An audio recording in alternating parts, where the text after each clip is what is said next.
Hello students, this is Nitin Dhingra. और आज जो हम चैप्टर करने वाले हैं वो है क्लास 9 का चैप्टर नंबर 12 और चैप्टर का नेम है साउंड। क्लास 9 साइंस का चैप्टर है, क्लास 9। और आज इसको हम पढ़ेंगे कि साउंड क्या होता है, साउंड की बेसिक डिटेल से लेकर के पूरा एक्सट्रीम एंड तक बिल्कुल बहुत अच्छे से समझने की कोशिश करेंगे। So students, let's start. सबसे पहले समझते हैं कि साउंड क्या होता है और कैसे प्रोड्यूस होता है। तो स्टूडेंट्स, साउंड जो है ना, एक सिग्नल है, एक वेव है। ठीक है, साउंड एक वेव या सिग्नल है जो कि ट्रैवल करता है। और कहाँ पे ट्रैवल करता है? इसको ट्रैवल करता है जब भी ये किसी मीडियम में ट्रैवल करता है। स्टूडेंट्स, अब मीडियम का मतलब क्या होता है? मीडियम का मतलब मैं आपको ये समझा दूं। सपोज़ आपको कहीं पे जाना है, सपोज़ आपको दिल्ली जाना है, तो दिल्ली जाने के लिए जो चीज़ आप यूज़ करोगे, चाहे वो बाइक हो, चाहे वो कार हो, चाहे वो प्लेन हो, ये सभी की सभी चीज़ें क्या कहलाएंगी? मीडियम कहलाएंगी। ठीक है, तो ऐसे ही जब साउंड ट्रैवल करती है तो उसको ट्रैवल करने के लिए किसी मीडियम की रिक्वायरमेंट होती है। तो वो मीडियम क्या हो सकता है? वो मीडियम सॉलिड हो सकता है, ठीक है, वो मीडियम लिक्विड भी हो सकता है, और वो मीडियम एयर या फिर गैस भी हो सकता है। ये तीनों की तीन चीज़ें हो सकती हैं जिससे ये साउंड ट्रैवल करेगी। ठीक है, अब साउंड के साथ साथ एक और तरह का सिग्नल होता है जिसके बारे में आपको थोड़ा बहुत बिल्कुल पता होगा डेफिनेटली। उसको हम बोलते हैं लाइट। लाइट और साउंड में एक छोटा सा डिफरेंस मैं आपको बता दूं कि लाइट भी एक वेव या सिग्नल है, साउंड भी है। लाइट वेव जब चलती है तो उसे चलने के लिए मीडियम की ज़रूरत नहीं होती। मतलब अगर मीडियम नहीं भी हो तो भी ये चल जाएगा।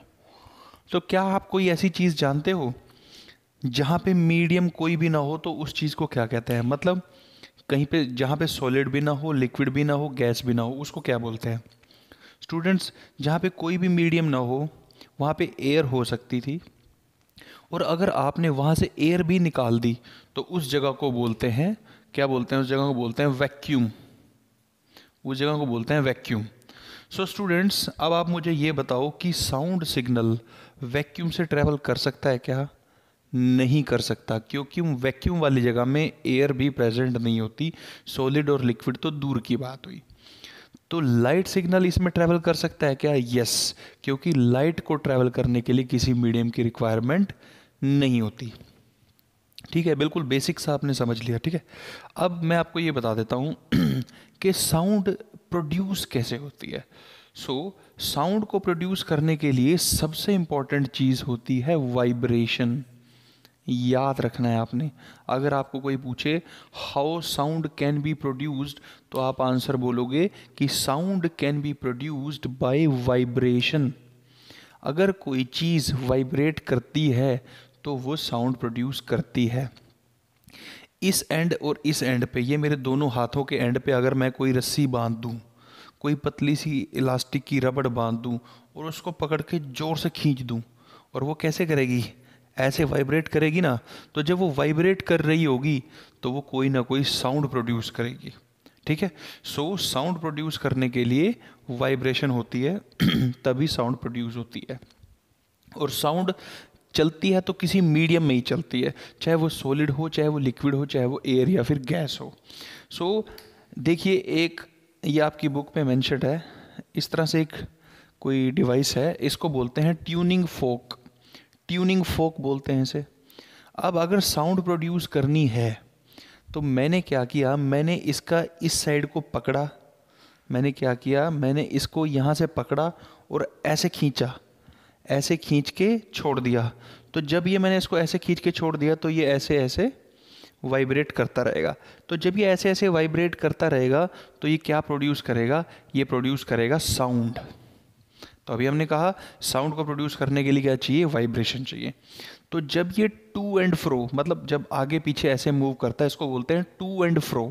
तो जब इसकी टू एंड फ्रो मोशन होएगी, टू एंड फ्रो, इस टू एंड फ्रो मोशन की वजह से साउंड प्रोड्यूस होगी, क्योंकि इस टू एंड फ्रो से क्या हो रहा है? वाइब्रेशन हो रही है। ठीक है स्टूडेंट्स, सो मैंने अभी आपको बता दिया है, बेसिक बेसिक सारा कुछ बता दिया। तो अब जब साउंड सिग्नल चलता है, ट्रैवल करता है, तो उसके बीच में क्या क्या प्रोसेसेस यूज़ होती हैं वो सीख लेते हैं, ठीक है। जब साउंड सिग्नल चल रहा होता है तो क्या क्या होता है, देखो। जब साउंड सिग्नल ट्रैवल करेगा तो क्या होगा, देखिए इसी ट्यूनिंग फोक का एग्जांपल लेकर के ही चलते हैं। जैसे ये रहा आपका ट्यूनिंग फोक, ठीक है। इसके आसपास क्या प्रेजेंट है, एयर, ठीक है ना। इसके आसपास क्या प्रेजेंट है स्टूडेंट्स, एयर इसके आसपास प्रेजेंट है। अब हुआ क्या, मैंने इसके इस एंड को पकड़ा पीछे, यानी कि ऐसे लेके गया मैं इसको पीछे की तरफ, और मैंने इसको छोड़ दिया। जैसे ही मैंने इसको छोड़ा तो ये यहाँ से पीछे तक आएगा, और जब अंदर आएगा तो यहाँ तक आएगा, है ना। ये वाली इसकी मेन साइड है, ये वाली। जब ये वाइब्रेट करेगी, कब ये इधर आएगी, कब ये इधर आएगी, ऐसे ऐसे ऐसे ऐसे, तो ये वाइब्रेट करेगी टू एंड फ्रो मोशन। तो ये जब टू एंड फ्रो मोशन चल रहा होगा तो ये टू एंड फ्रो मोशन क्या प्रोड्यूस कर रहा होगा, ये टू एंड फ्रो मोशन ही क्या प्रोड्यूस कर रहा होगा, साउंड प्रोड्यूस कर रहा होगा। अब ध्यान से देखो, टू एंड फ्रो तो हो रहा है। हुआ क्या, जब ये इस तरफ आया, जब ये इस तरफ आया तो जो यहाँ पे ये एयर प्रेजेंट थी इधर, ये एयर कहाँ चली गई होगी, ये एयर थोड़ी दूर होगी। समझ रहे हो स्टूडेंट्स, देखो फिर से, यहाँ पे ये एयर के पार्टिकल प्रेजेंट थे। जो ये वाले एयर के पार्टिकल हैं, ये जैसे ही ट्यूनिंग फोक को पीछे की तरफ इस तरफ खींचा तो ये एयर के पार्टिकल भी तो आगे शिफ्ट हो जाएंगे, होंगे कि नहीं, यस होंगे। तो हुआ क्या, जब इसको ऐसे पकड़ के खींचा ना, इधर को खींचा, तो जो इसके आसपास के जो पार्टिकल्स थे ना, ये वाले, ट्यूनिंग फोक की जो एनर्जी थी ना, वो इन पार्टिकल्स के अंदर ट्रांसफर हो गई। समझ रहे हो, एक कोई कार खड़ी हुई है, एक पीछे से कोई तेजी से कार आती है, ये कार रुकी हुई है और पीछे से जा करके उसके अंदर टक्कर मारती है। तो होता क्या है, जो पीछे से तेजी से कार आ रही थी ना, वो अपनी एनर्जी रुकी हुई कार में ट्रांसफर कर देती है, और रुकी कार भी आगे की तरफ खिसक जाती है। वही हो रहा है इन पार्टिकल्स के साथ।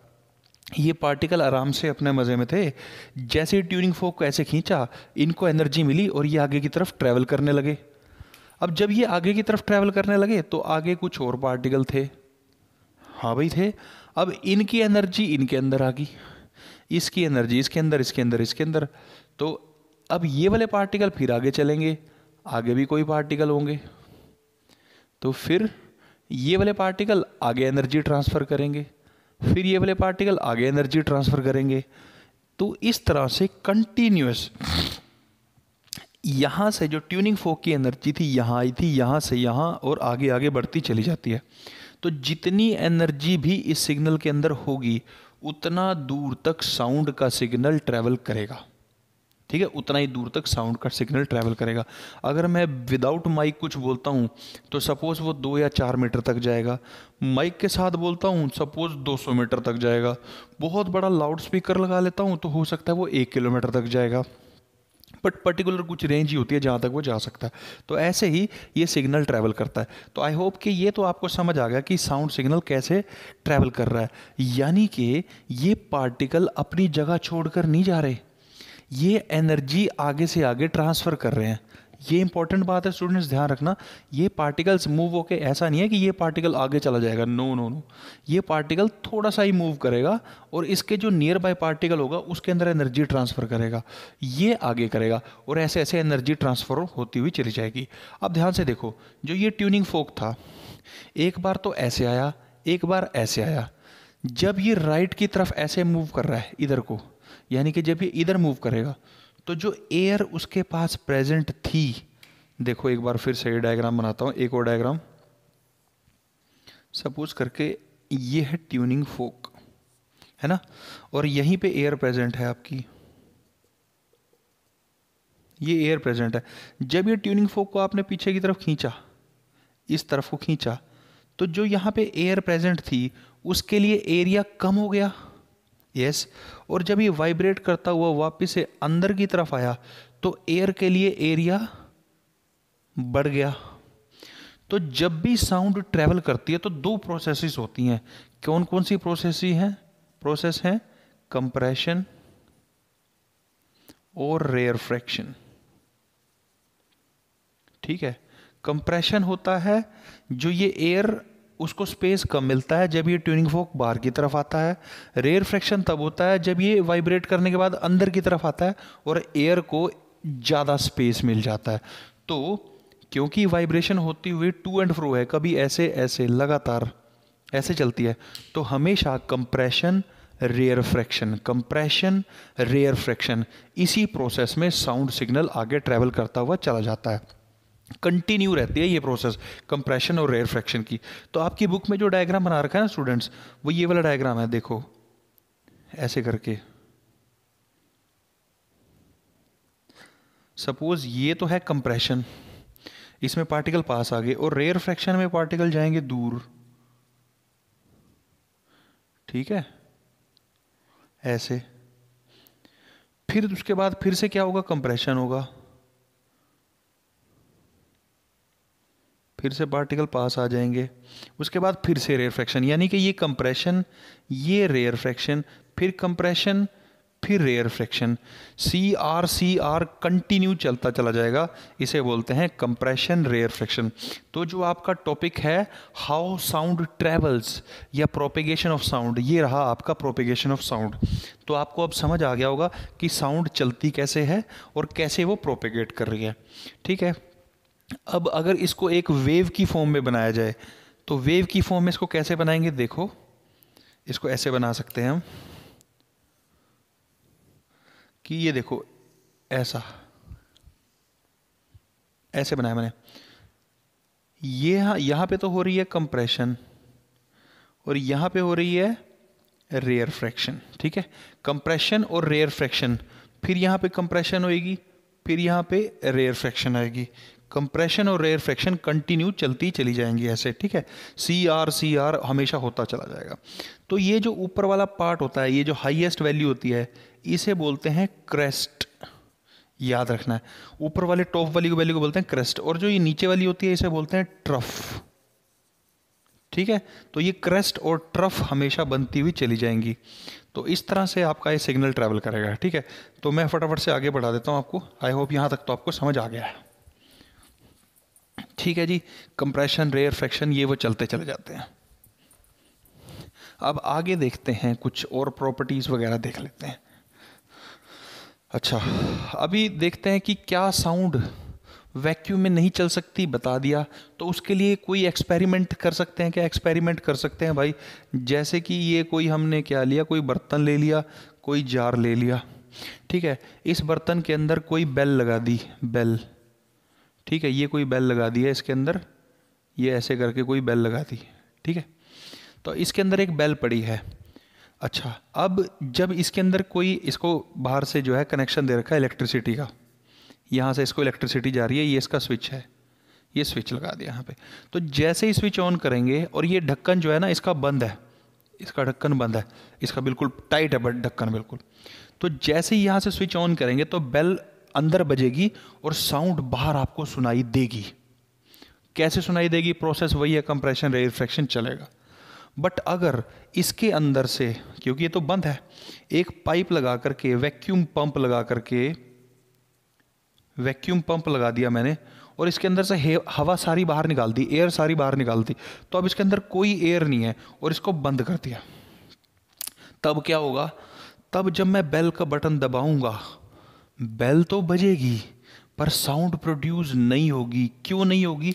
क्योंकि ये ढक्कन, ये जो बर्तन है ये बंद है, और इसके अंदर जो हवा थी वो बिल्कुल भी नहीं बची, क्योंकि वैक्यूम से उसको खाली कर दिया। तो तब साउंड प्रोड्यूस नहीं होगी। ठीक है स्टूडेंट्स, ये आपने याद रखना है। ठीक है, अब एक चीज़ पढ़ते हैं जो आपके सिलेबस में मेंशन्ड है। Sound is longitudinal wave. अब ये क्या होता है? बहुत इजी है, सिंपल सा कंसेप्ट है। Sound is a longitudinal wave, बिल्कुल इजी से समझेंगे, ऐसा बिल्कुल डिफिकल्ट नहीं। देखो अभी क्या हुआ, ये ट्यूनिंग फोक था, ट्यूनिंग फोक वाइब्रेट कर रहा था इधर को भी और इधर को भी, है ना। इधर इधर दो तरफ वाइब्रेट कर रहा था, यानी कि ऐसे ऐसे ऐसे ऐसे चल रहा था। तो जब ट्यूनिंग फोक की वाइब्रेशन हुई तो जो एयर पार्टिकल थे इस तरफ को ऐसे, एयर पार्टिकल्स किस तरफ को ट्रेवल करे, इस तरफ को, है ना, यानी कि अपनी एनर्जी किस तरफ ट्रांसफर कर रहे थे, इस तरफ। और जो साउंड का सिग्नल था वो भी किस तरफ ट्रेवल कर रहा था, इस तरफ। देखो ट्यूनिंग फोक उस तरफ को वाइब्रेट, ये वाली ट्यूनिंग फोक को छेड़ दिया तो साउंड तो इस तरफ को ट्रेवल कर रही है, यानी कि ये तो है साउंड। और पार्टिकल भी किस तरफ ट्रेवल कर रहे हैं, वाइब्रेट कर रहे हैं, इस तरफ, इस तरफ वाइब्रेट कर रहे हैं, इसी डायरेक्शन में। तो जब किसी सिग्नल में जो वेव है, जिस तरफ वेव जा रही हो, चाहे साउंड है या कोई और वेव है, तो जिस तरफ वेव या एनर्जी ट्रेवल कर रही है और जो आसपास के मीडियम के अंदर पार्टिकल्स हैं वो भी उसी डायरेक्शन में वाइब्रेट करें, क्योंकि ये क्या कर रहे हैं, ये भी तो वाइब्रेट कर रहे हैं, अपनी एनर्जी आगे ट्रांसफ़र कर रहे हैं। ये जो इधर पार्टिकल होंगे वो इस डायरेक्शन में आगे एनर्जी ट्रांसफ़र करेंगे। ये मैंने अभी आपको डायग्राम बना के दिखाया था। सो जिस डायरेक्शन में वेव जा रही है पार्टिकल भी उसी डायरेक्शन में वाइब्रेट करके एनर्जी ट्रांसफ़र करें, उस वेव को बोलते हैं लॉन्गिट्यूडिनल वेव। एग्जाम्पल के लिए जैसे कोई स्प्रिंग है, ठीक है, ये स्प्रिंग है, अगर स्प्रिंग को इधर से फोर्स लगाएं, फोर्स किधर लगाए, इधर को, है ना, तो जो स्प्रिंग है या तो इकट्ठा होगा या और ज़्यादा फैलेगा, कुछ भी होगा, तो वो होगा किस तरफ, वो भी तो इसी तरफ ही होगा। यानी कि स्प्रिंग इकट्ठा होगा या फैलेगा वो भी इसी तरफ होगा और फोर्स भी इधर ही लगी, तो इसको बोलते हैं लॉन्गिट्यूडिनल वेव। अब दूसरी कौन सी वेव होती है, दूसरी वेव होती है ट्रांसवर्स, ट्रांसवर्स वेव। अब ट्रांसवर्स क्या होता है, इसमें क्या होता है कि भाई एनर्जी तो इस तरफ लग रही है, फोर्स तो इस तरफ लग रही है ना, फोर्स तो इस तरफ लग रही है, पर पार्टिकल इस तरफ नहीं जा रहे, पार्टिकल ऊपर नीचे वाइब्रेट कर रहे हैं। साउंड सिग्नल में क्या हुआ था, एनर्जी इस तरफ लग रही है, फोर्स इस तरफ लग रही है और पार्टिकल भी इसी तरफ जा रहे हैं। साउंड का फोर्स भी इधर है, पार्टिकल भी इधर जा रहे हैं, उसको तो बोला लॉन्गिट्यूडिनल। पर फोर्स तो इस तरफ लगे और पार्टिकल ऐसे ऊपर नीचे, जैसे ये तो मेरे हाथ जो है ये फोर्स की डायरेक्शन है और ये पार्टिकल हैं ऐसे ऐसे चल रहे हैं ऊपर नीचे, फोर्स के परपेंडिकुलर हैं पार्टिकल की मूवमेंट, इसको बोलते हैं ट्रांसवर्स नेचर ऑफ वेव। और ट्रांसवर्स नेचर कौन है, लाइट। लॉन्गिट्यूडिनल कौन है, साउंड। ठीक है, तो लॉन्गिट्यूडिनल भी समझा, ट्रांसवर्स भी समझ लिया, दोनों समझ लिए। अभी तक हमने 4-5 टॉपिक पढ़ लिए, है ना। अब आपने एक चीज़ ये याद रखनी है, जब साउंड ट्रेवल करती है तो C R C R C R चलता है, compression rarefaction, compression rarefaction, compression rarefaction, continuously चलता रहता है, ये तो पता है।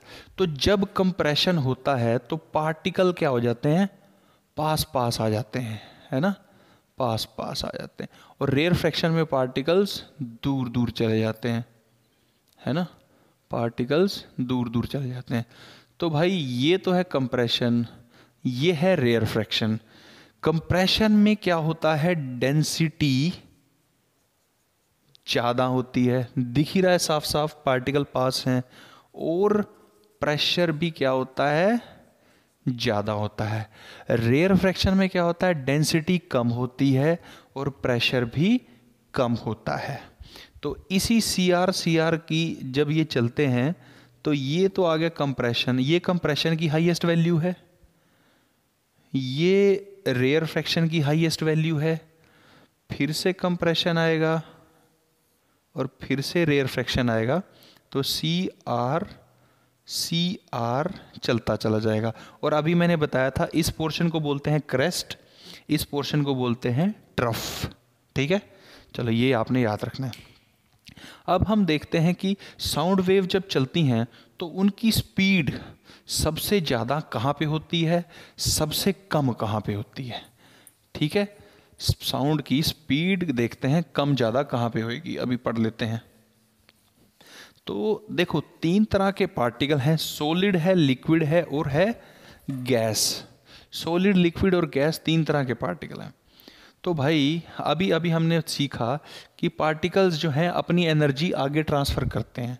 अभी हमने देखा था ना, पार्टिकल्स क्या कर रहे थे, एनर्जी ट्रांसफ़र कर रहे थे। सॉलिड में पार्टिकल्स जो है ना बिल्कुल पास पास होते हैं। लिक्विड में जो पार्टिकल्स हैं थोड़ा थोड़ा दूर होते हैं, और गैस में जो है पार्टिकल थोड़ा और ज़्यादा दूर होते हैं। ठीक है, ये गैस, ये लिक्विड, ये सॉलिड। तो अब ट्यूनिंग फोक बना दिया मैंने यहाँ। ठीक है, ये है ट्यूनिंग फोक। तो जब ट्यूनिंग फोक को मैं ऐसे खींचूंगा तो ये एनर्जी ट्रांसफर करेगा सबसे पहले इस पार्टिकल में, ये पार्टिकल करेगा इस पार्टिकल में, ये पार्टिकल इस पार्टिकल में, ऐसे करते करते आगे बढ़ जाएगी एनर्जी। अब एक चीज़ देख करके बताओ, सबसे कम गैप तो सॉलिड में है, उससे ज़्यादा गैप पार्टिकल्स का लिक्विड में है, और सबसे ज़्यादा गैस में है। तो जो इस पार्टिकल को एनर्जी मिलेगी, सबसे फर्स्ट पार्टिकल को, ये आगे जब एनर्जी देगा तो हाईएस्ट एनर्जी किस में ट्रांसफ़र होगी, इसमें, इसमें या इसमें, इसमें, क्योंकि इन दोनों के बीच में गैप कम है। तो यहाँ से यहाँ जब ये सिग्नल, ये जो अपना पार्टिकल एनर्जी ट्रांसफ़र कर रहा होगा, तो सबसे कम एनर्जी इस पार्टिकल की लगेगी, उससे ज़्यादा इसकी लगेगी क्योंकि इसके अंदर थोड़ा सा डिस्टेंस है, और सबसे ज़्यादा एनर्जी लगेगी इस पार्टिकल क्योंकि अगला पार्टिकल थोड़ी दूर है। ठीक है, तो देयरफॉर साउंड की स्पीड हाईएस्ट होती है सॉलिड में, उससे कम लिक्विड में, और सबसे कम गैस में। ठीक है, तो ऐसा बोलते हैं कि जो ट्रेन का ट्रैक होता है, रेल की जो पटरी होती है, अगर ट्रेन उससे 3-4 किलोमीटर दूर है और आप पटरी पे कान लगा करके सुनोगे तो आपको सुन जाता है कि ट्रेन आने वाली है, क्योंकि वो जो ट्रैक है वो सॉलिड है। तो ट्रेन बहुत दूर है, पर उसके अंदर जब वो बहुत दूर से जब ट्रेन ट्रैवल भी कर रही है, चल भी रही है, तो अपनी पूरी एनर्जी ट्रांसफ़र कर रही है। वो एनर्जी ट्रांसफ़र होने की वजह से आपको बहुत दूर तक साउंड सुनाई देती है। ठीक है स्टूडेंट्स, आई होप कि इतना आपको क्लियर हो रहा है बिल्कुल बढ़िया से, है ना। ठीक है, तो यहीं पे फिनिश करते हैं। इससे जो नेक्स्ट पार्ट होगा उसके अंदर इस चैप्टर को फिनिश करने की कोशिश करेंगे। So students, thank you so much.